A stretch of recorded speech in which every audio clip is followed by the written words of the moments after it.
You are told a story, a simple one, a seductive one, that success is a function of hustle, that your bank account is a moral scoreboard, that if you are not a self-made millionaire, you are simply not working hard enough.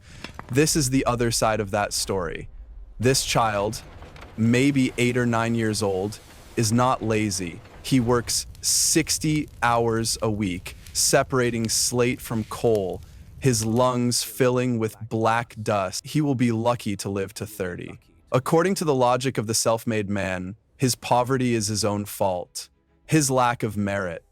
The myth of the self-made individual is not a universal truth. It was invented, it was manufactured with a specific purpose during a specific historical period, the Gilded Age. And we have been choking on its toxic fumes ever since. To understand the myth, we must meet its chief propagandist, a sensitive— no, not Andrew Tate, I'm talking about Horatio Alger, a man whose name is synonymous with rags to riches tales. The story goes, a poor but plucky young bootblack or newsboy, through sheer grit and honesty, attracts the notice of a wealthy benefactor and climbs his way to respectability. Heartwarming. Here is the first turn. Horatio Alger was not a chronicler of success. He was a failed minister who was run out of his own parish for the abominable and revolting crime of unnatural familiarity with boys. Let that sink in. The man who created the template for the wholesome, striving American boy was a disgraced pedophile. He didn't write manuals for success. He wrote fairy tales to rehabilitate his own image and cash in on a national craving for a comforting lie. And if you actually read his stories, you notice something peculiar. The hero doesn't get rich through disruptive innovation or a superior work ethic. He gets ahead through a series of wildly improbable lucky breaks.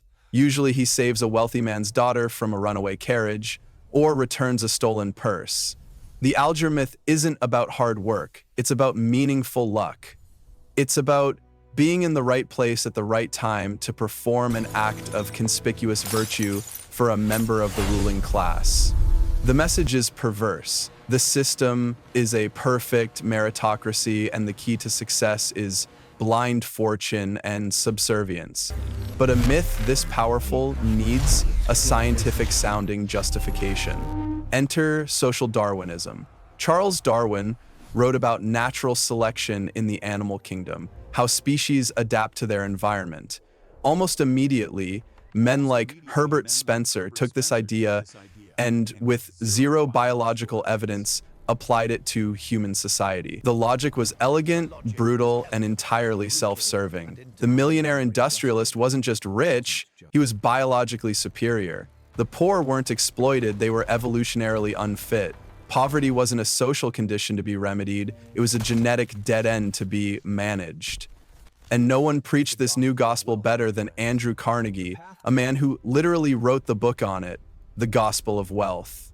Carnegie argued that the wealthy had a God-given right to accumulate vast fortunes. Their sacred duty, once they had all that money, was to donate some of it to libraries and concert halls, a small price to pay for a legacy.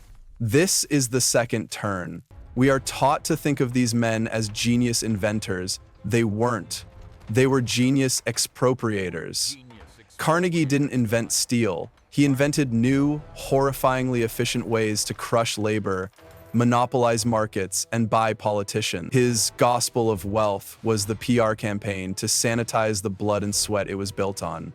Which brings us to the reality check. The year is 1892. At Carnegie's Homestead steel plant, workers facing another round of wage cuts decided to unionize. How did the benevolent philanthropist, the champion of the common man, respond? He hired 300 Pinkerton agents, a private army, to take back the mill. A bloody battle ensued. Dozens of workers were shot, stabbed, or drowned. The state militia was eventually called in to break the union entirely. The self-made man had made himself on the broken backs of men who asked for a living wage. The fittest had survived by shooting the unfit. This was the true meritocracy. A world where the son of a Scottish weaver, Andrew Carnegie, could become the richest man on earth, while the children of other weavers starved in his factories. Like a world where John D. Rockefeller could call competition a sin and use his monopoly to bankrupt anyone who dared to challenge him.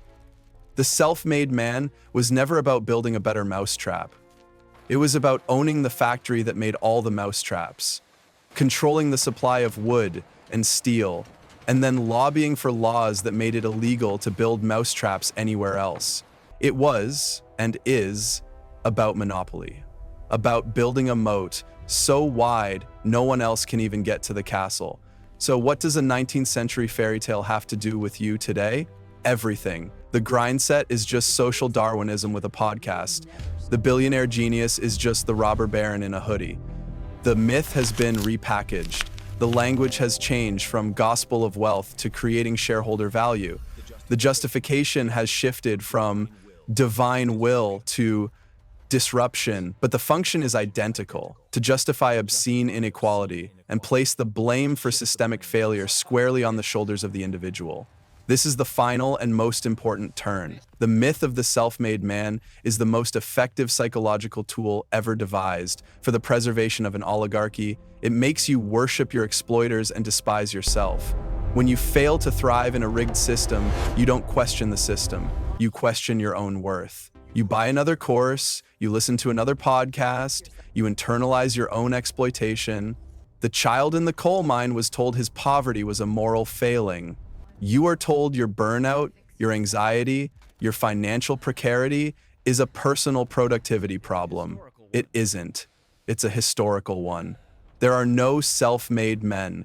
There are only beneficiaries of a system and its casualties. The next time someone tries to sell you a story about pulling yourself up by your bootstraps, ask them who made the boots, who owns the strap factory, and what they're doing to make sure no one else can get into the business.